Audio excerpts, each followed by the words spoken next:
Interested to see Austin Kelly coach again tonight. All right. Because I was highly impressed by him in that Chicago Sky game. And I'm highly interested to see how he does. This adds a little something extra, a little extra action to this situation. It does. To this game all of a sudden. It adds a little something to it. And Tonight's contest between the Indiana Fever and Golden State Valkyries features an unexpected development regarding the coaching staff. Head coach Stephanie White remains absent from the team's travel roster to Golden State due to personal matters, according to reporter Chloe Peterson's coverage. Assistant coach Austin Kelly steps into the interim head coaching role, mirroring his previous experience during his tenure with the Chicago Sky organization. The circumstances surrounding White's absence raise concerns about her well-being, though specifics regarding her personal situation remain undisclosed. Kelly's temporary elevation to head coaching duties introduces an intriguing element to tonight's competition. His previous performance directing the Chicago Sky demonstrated considerable competence, showcasing tactical awareness and leadership capabilities that impressed observers during post-game interviews and sideline management. From start to finish, last year to now, the ratings grew. I have been on top of it all. Through the Olympics, preseason, this is what I do. Let's get into it, shall we? Because we're starting to see some patterns when it comes to the WNBA and the ratings. Let's get right into it. Tuesdays, Sun Fever WNBA regular season game averaged .34 rating. Kelly brings youthful enthusiasm and dynamic energy to his coaching approach, qualities that became evident during his Chicago tenure. His communication skills and strategic decision-making during crucial game moments suggest strong potential for success in this expanded role. The unexpected coaching adjustment adds compelling narrative threads to what might otherwise be a routine regular season encounter. Recent television ratings data exposes fascinating trends within women's basketball broadcasting. The Indiana Fever's matchup against the Connecticut Sun generated remarkable viewership figures on NBA TV, attracting 24,000 viewers and establishing itself as the network's highest-rated WNBA broadcast this season. Anything that's a little something to make something more interesting, this is a little added drama. I know they're thinking, we hope it's not drama. I hope it's not drama. I hope everything's fine. But just seeing how he does, I've listened to him in the interviews during the game, etc. I'm impressed by this guy. I really am. He's young. He's energetic. You get the point. These numbers become particularly striking when compared against other recent games. The Chicago Sky vs. New York Liberty contest aired on ESPN drew 602,000 viewers, falling short of the NBA TV broadcast by approximately 22,000 viewers. The Fever Sun game also exceeded NBA TV's typical seasonal averages by 50%, demonstrating exceptional audience engagement. And drew a nice, very nice 624,000 viewers on NBA TV, making it the most watched game of the season on the network. The previous high was 581,000. This doesn't go into my opening soliloquy, but the first game with Caitlin Clark back on the team on NBA TV, they nearly did 300,000 more people. The viewership comparison highlights significant broadcasting realities regarding network reach and accessibility. ESPN maintains availability across roughly 68 million American households through various pay television services. NBA TV's distribution network encompasses approximately 33.3 million television households as of May 2025, representing roughly half of ESPN's potential audience base. So, a lot is going on with the ratings. All right, and I'm just going to tell you right now that Caitlin Clark, Connecticut Sun game, that Fever game versus the Sun the other night, drew 620,000 plus viewers on NBA TV. It was the biggest NBA TV game of the year from a WNBA standpoint. This distribution disparity makes the viewership figures even more remarkable. Had the Connecticut Sun vs. Indiana Fever game aired on ESPN instead of NBA TV, projections suggest potential viewership ranging from 1.5 to 2.2 million viewers, based on the proportional audience reach differences between networks. Such numbers underscore the drawing power of certain marquee players and matchups within the league. The ability to generate strong viewership numbers, despite limited network distribution, demonstrates genuine audience interest that transcends typical broadcasting constraints. Caitlin Clark on NBA TV, they did 333. They did 357. Caitlin Clark makes her return. Caitlin Clark back in action, and 300,000 people showed up. So yes, people said, I'll wait. And when they waited, they came back and then some.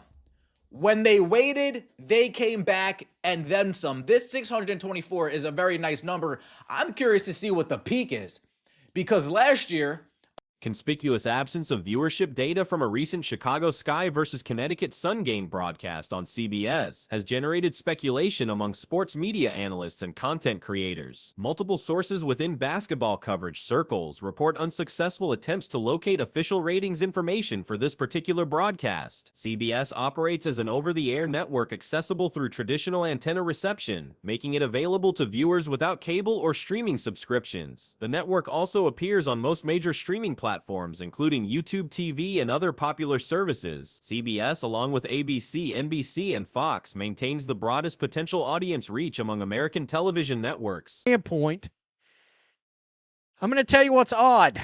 Let me just bring this up so you can fully see.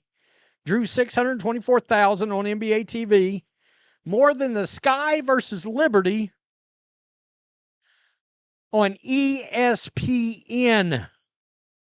606,000, and 150% more than the network average this NBA season.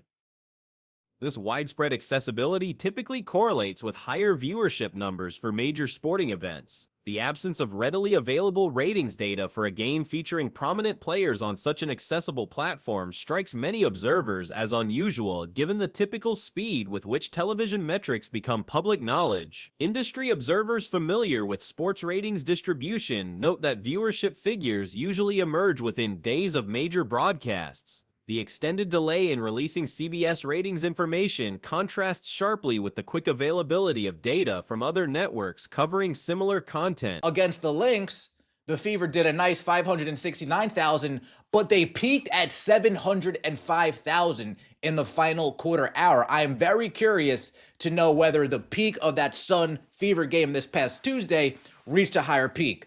I'm very curious. I would think that they did. So I'm not sure why they didn't release that.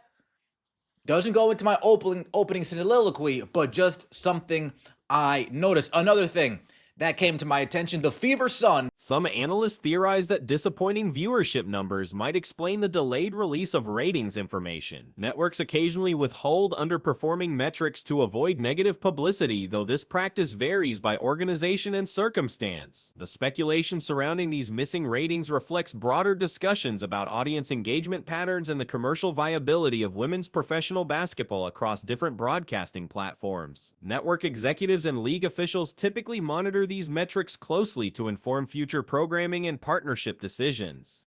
Caitlin Clark just destroyed NBA games on NBA TV, and it beat the Sky Liberty on ESPN by 22,000 viewers. Now, I'm going to tell you why this is significant. Let's bring this up. ESPN is available in approximately 68 million pay TV households. The viewership patterns revealed through available data demonstrate clear audience preferences and star power effects within women's basketball broadcasting. Certain players and matchups consistently generate significantly higher viewer engagement than others, creating measurable economic value for networks and advertising partners. These ratings disparities influence broadcasting decisions, scheduling priorities, and promotional strategies across the league. Networks naturally gravitate toward content that delivers stronger audience numbers, potentially affecting which games receive premium time slots and marketing support.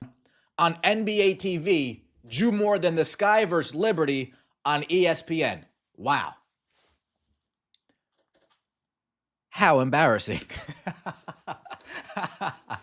How embarrassing. The Fever Sun drew 624,000 on NBA TV, while the Sky vs. Liberty on ESPN did 606,000. This notion that if you just put these games on cable TV, that if you just put these games on national TV, people... The broadcasting landscape continues evolving as streaming services and traditional networks compete for sports content rights. Viewership data helps determine the financial value of these partnerships and influences future contract negotiations between leagues and media companies. Understanding audience engagement patterns becomes crucial for league growth strategies and player marketing initiatives. Strong ratings performance creates positive feedback loops that can enhance player profiles, increase merchandise sales, and attract new fan demographics to the sport. In the United States, okay?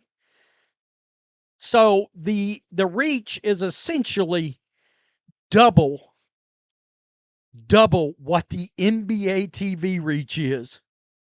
As of May 2025, NBA TV is available in approximately 33.3 million television households. All right? That's huge. The current data suggests that strategic scheduling and promotional efforts around high-draw matchups could significantly impact overall league viewership and commercial success. Networks and league officials likely analyze these patterns extensively when planning future broadcast schedules and partnership arrangements. Understanding media narratives often requires examining not just what information gets shared, but what remains unreported. Organizations frequently cherry-pick data to support specific storylines, presenting selective facts while omitting contradictory evidence. The WNBA demonstrates this pattern consistently, strategically releasing certain viewership numbers while keeping others under wraps. People are just going to tune in. That notion is dying a very slow and painful death. That narrative is dying a very slow and painful death. Now, let's get into what they are not telling us. Let's get into what they are not telling us. Fever vs. Liberty played on Saturday, but there was a game that came on Sunday. Sun vs. Fever was on Tuesday, yet there was a... The selective disclosure creates misleading impressions about league popularity and viewing trends. Rather than providing complete transparency, the organization curates information to maintain particular narratives that many industry observers have accepted without question. A comprehensive examination of recent viewership data reveals interesting patterns across different networks and matchups. The Connecticut Sun versus Indiana Fever matchup on Tuesday generated significant audience interest, pulling in 64,000 viewers on NBA TV with a 3. This performance established new benchmarks for the network, surpassing the previous season record of... What this tells you is, had the Connecticut Sun and Indiana Fever game been on ESPN, it's probably doing 1.5 to 2.2 million viewers. The same game on ESPN. There is nobody in this league, and I suspect this is the reason why The return of key players creates measurable audience spikes. When star players rejoin their teams after absences, viewership can increase by nearly 300,000 compared to games without those players. NBA TV audiences jumped from around 33,000, 35,000 for regular games to over 24,000 when marquee players return to action. This demonstrates that audiences actively track specific players and adjust their viewing habits accordingly. Peak viewership often exceeds average numbers significantly. Previous season data shows games averaging 69,000 viewers sometimes peaked at 75,000 during final quarter-hour segments. Current peak data for recent high-performing games remains unreported, raising questions about whether networks are withholding impressive peak numbers or avoiding disappointing ones. A game on CBS on Sunday. Chicago Sky versus the Connecticut Sun on CBS. 1 o'clock game. Folks, I've looked high, I've looked low. I've looked left, I've looked right. I have turned over every stone that I have at my disposal to turn over.